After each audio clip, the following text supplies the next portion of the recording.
Hello and welcome to Academic Professional Training. Today we'll be talking about Unit 5 and Unit 6 of Book 4. And with you is Mr. Amir Khalifa. So with no further ado, let's begin. Travel and tourism. Travel and tourism have been a few topics we've spoken about before. And today we're going to get into them much deeper so we can understand how to interact better when speaking with people and how to use different terms when it comes down to dealing and describing other people while traveling. And then we'll also take some grammar for today. So with that, let's begin. Okay, look at these cities here. Okay, and let's read about them and see how are they different and what can we learn about these cities, which of them is the oldest, which of them is the youngest, and which of these cities is the hottest.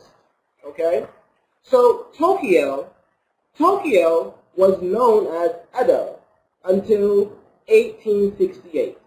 Its population totals over 12 million. Average temperature in Tokyo is 16 degrees Celsius, 61 Fahrenheit. August being the hottest and January the coldest. Okay, so Tokyo was known as Edo until 1868. Its population, the word population means the number of people living there, totals over 12 million people. The average temperature in Tokyo is 16 degrees Celsius, which is very, very good.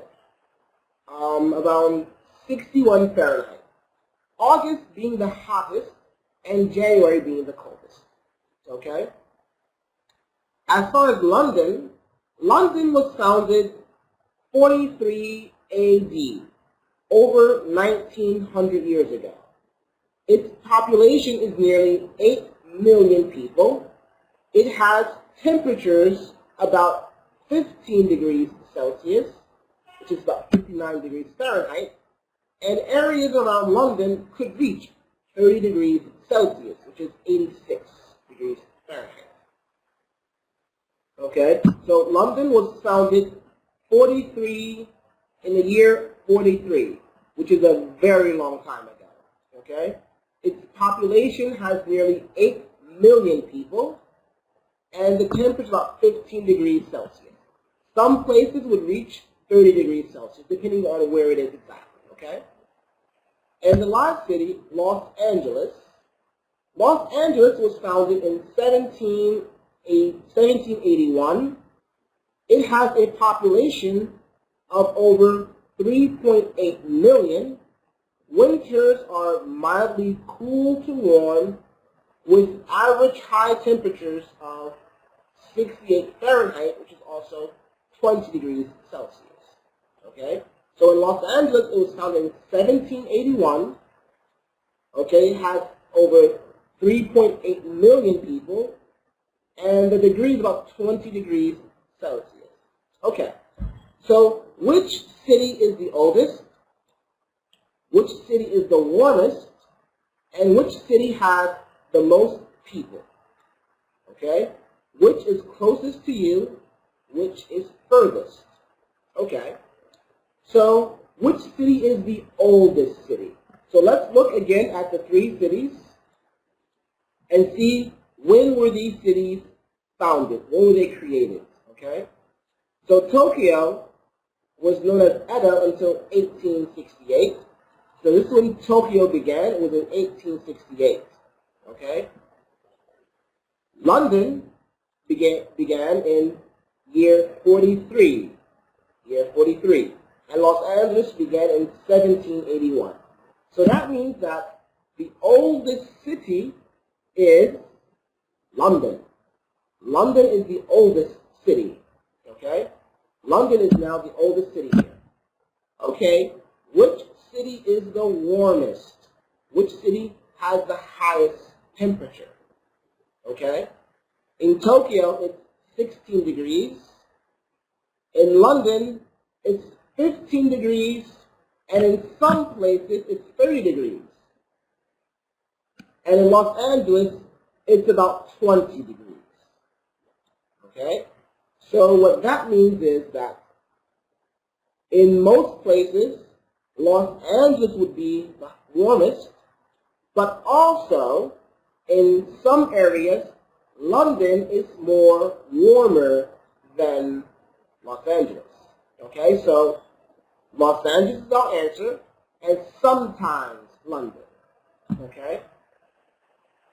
Now for the next question, which city has the most people? Which city has the most people? So if we look here, we see that Tokyo has over 12 million people. So 12 million people. London has about 8 million people. Okay, 8 million people. And Los Angeles has about 3.8 million people. So that means that Tokyo has the most amount of people. Tokyo has the most amount of people. So Tokyo has the most amount of people. So oldest, London. Warmest, Los Angeles. Most amount of people is Tokyo. Okay. Which is closest to you? Which is furthest? Okay. Which is closest to you? Which is furthest? So that means that if you live, let's say, in Morocco, then London will be the closest to you. If you live in, let's say, United States, then Los Angeles will be the closest to you. If you live somewhere near China or India, then Tokyo will be closest to you. Okay, so but living from the Middle East, which is closest?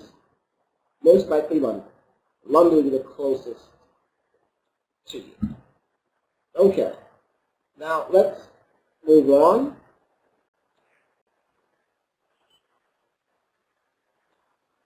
Now we're going to learn a few adjectives, okay, that we describe people, and they're commonly used during traveling, okay? These are commonly used during traveling, and all of these words, they are all double-worded adjectives. Double-worded adjectives. They all have two words at least. So here we have someone who is absent-minded. Absent-minded. Okay, now absent-minded.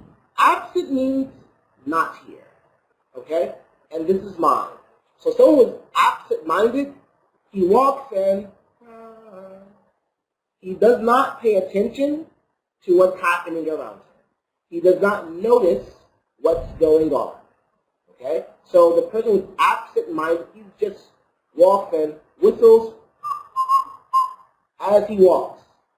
Okay? So we call this absent-minded. So we can say, Muhammad was absent-minded while he walked down the street. Okay? Because he did not notice someone was being robbed. Okay? So absent-minded. So if you are traveling, it's not good to be absent-minded. You have to be alert. You have to be awake to see what is happening around you.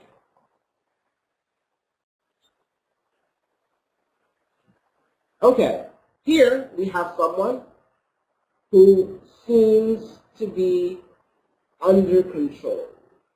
We call this right here level-headed. Level-headed. What level-headed means is your mind, you're calm, you're not angry, and you're not absent-minded. You're right in the middle. Okay? So you're balanced. We call this level. Okay? Level. So not too angry, not too calm, or absent-minded. You're right in the middle. Okay? So level-minded. Okay? Or level-headed. Level-headed. Okay? So we can say, my boss is level-headed. Nothing stresses him out. My boss is level-headed. Nothing stresses him out.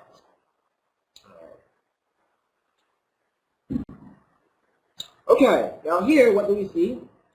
These here are cars, but they're going so fast, they're moving at a fast pace.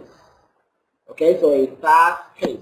So we can use the word fast pace whenever something goes very fast. So if you walk fast, you can say, I have a fast pace, or I'm a fast-paced person. Okay? The same thing with cars. When cars go super fast, okay, we say the car is fast-paced. The car is fast-paced. Okay? So fast-paced. All right, and here what do we have? We have someone who is looking in front of him. Someone who is looking to see what's in front of him. And this here we call forward looking. Okay? Forward looking. So this here doesn't mean you're looking in front of you, but it means that you are looking towards the future. So that means you are aware of the future. So let's say, for example, I wish to travel and visit, let's say, Malaysia. Okay? I want to visit Kuala Lumpur. Okay? So I am forward looking as far as my savings. So I make sure I have the money to travel. And I make sure I have the time. I make sure that I can take off from work to travel.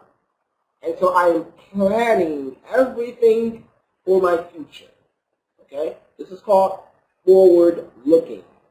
Okay? So we can say Muhammad is very wise and forward looking. He lives on a budget to enable him to achieve his happiness. Okay? So forward looking.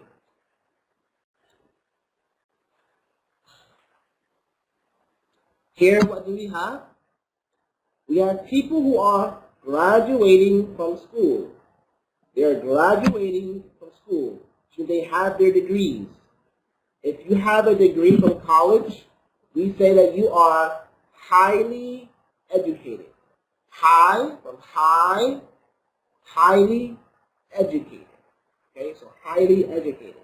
So this means that if you obtain your bachelor's degree, if you obtain a master's degree, if you obtain a doctorate, a PhD, all of those are certificates that we will consider you to be someone highly educated.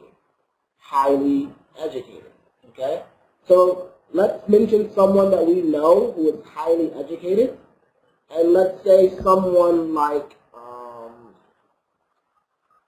let's say from America, let's say someone who may have not,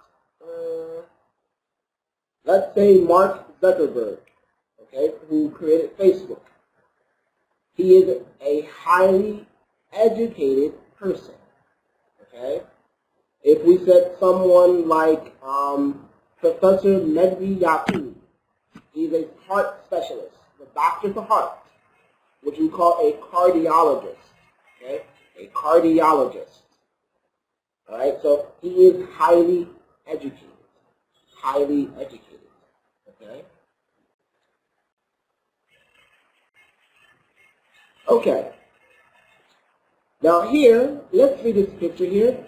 Did you know the Earth's inner core contains a high concentration of helium, which allows it to remain suspended in outer space? Okay, so here we have a fact, or we have what we call little known, something that not many people know. So did you know the Earth's inner core contains a high concentration of helium? Helium is a gas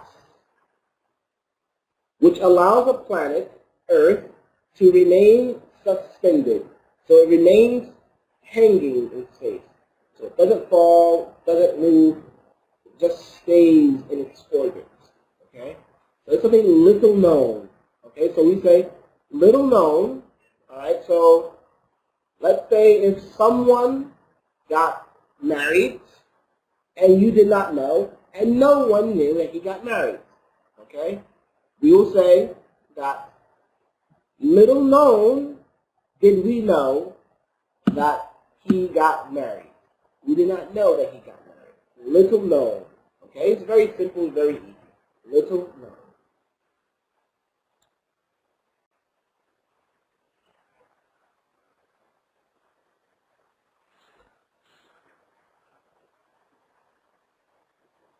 Okay, here what do we have?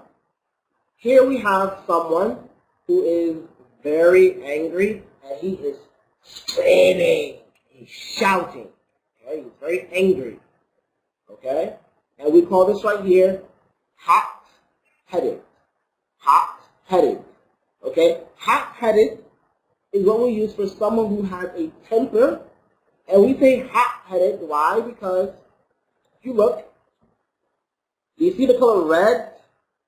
Whenever we see the color red, we think of something that is hot. Okay, so if someone gets angry, we call them hot-headed. Okay, hot-headed. You get upset and you get angry and you begin to shout. Okay, and if you begin shouting, if you have a light color skin, your face will turn red. Your face will turn red. Your blood pressure begins to rise, and that right is what we call them hot-headed.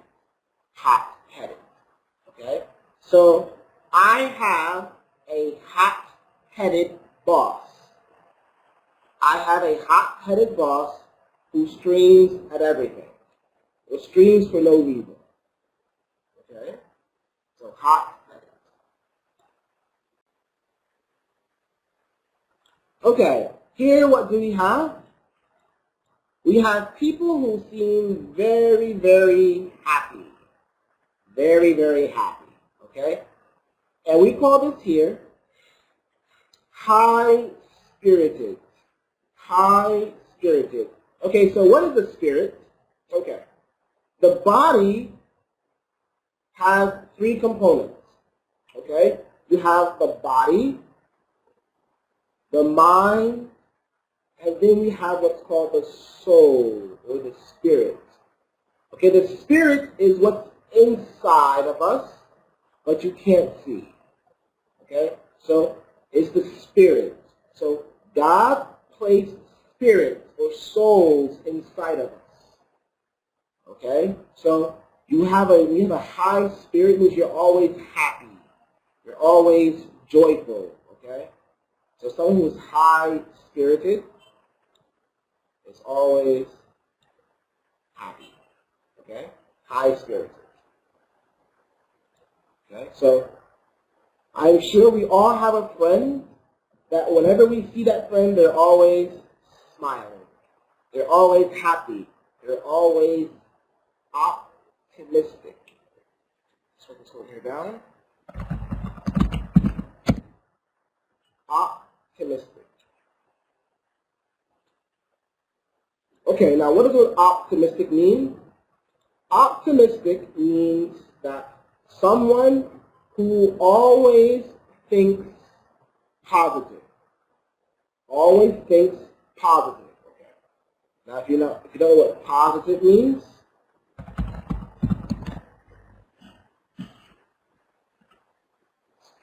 here, all right, so positive will be something like this.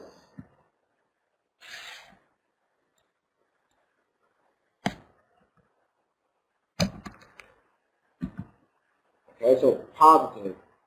That right there means positive. Okay, so positive. And then you also have negative.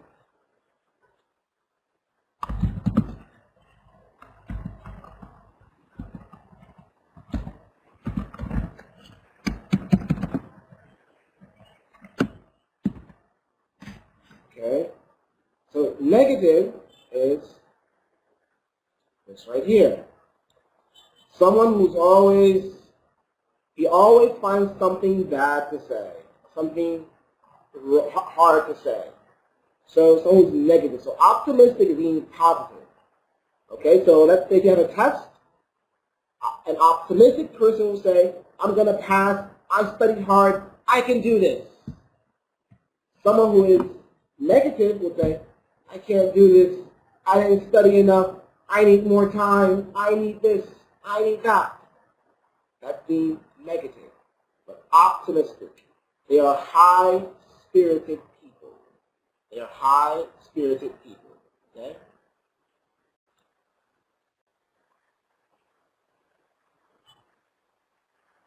Okay, now what do we have here? Here we have school break, week 21. Okay, so we have the weeks and then school break. So here we have someone who has taken the time to write and organize everything. And we call this person here well planned. Well planned. Well planned. Okay? So a well-planned event, is when you think about everything and you plan it perfectly.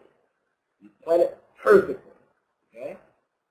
You plan it perfectly. So what this here means is that you think of everything, okay, who has work, who will be traveling, who is doing this, and then you think of everything you need to know. So when you do your events, when you do your day, everything is perfect. Okay? Now, by the way, in case you enjoy speaking with using your body language, using your hands, be careful because depending on where you go will depend on what body language people understand. So, for example, in America, this means perfect. Okay, so if you ever go and you have American friends with you, or you go to, if you ever visit America, and you eat foods, okay, and then someone says, how was the food, or how was dinner? And all you said was, this means the food was perfect, okay? Now, however, if you visit France, and you travel to France, and you do this, this means 0. Okay, this in France means 0. Okay, 0. Big fat 0. Okay, and if you ever visit Greece, and you do this in Greece, you should never do this. It has a bad meaning. Okay, it has a very bad meaning. All right, so be careful if you're using your body language on where you use it. Okay, I once was visiting in Egypt, and when they do this, it doesn't mean 0, it doesn't mean perfect, it's a threat. It's just a threat. It's just like, if you ever do that, I'm going to kill you. And I didn't know what that was. So, America, perfect. France, 0. Greece, never do it. It's very bad. Egypt, this is a threat. Okay, so that is another thing you can learn about body language. Okay, how to use your body. Okay, so well-planned. A well-planned event is to know, or a well-planned trip is to learn the body language of the country. Okay. Now here, what do we have? Here we have a very, very professional computer. Okay, as you see here, it's a very professional computer. And here what something we call high tech. High tech. All right? So high technology, high tech. All right? So this is something we use a lot in America. All right? So, for example, I have a high tech phone. Okay? I have a high tech computer. I have a high tech TV. We use this all the time to describe how smart our technology is and how good it can perform. So I have a high-tech cell phone. I can use it anywhere in the world, and I can call anywhere.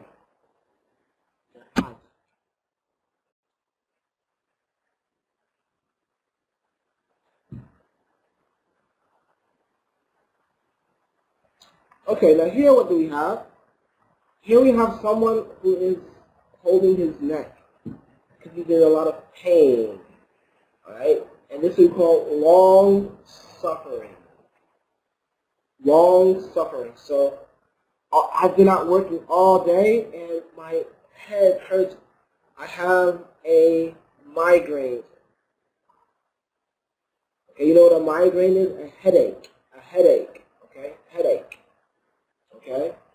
And I have a lot of pain. Okay, so if this goes on for 3, 4, 5, 6 days, it becomes long suffering. People who have cancer. Cancer is a long suffering disease. Okay? Diabetes is a long suffering disease. It's something where the pain you go through lasts for a very long time. Okay? So long suffering.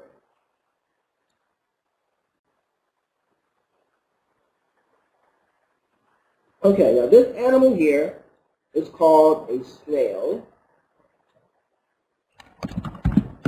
Okay, it's called a snail. Alright?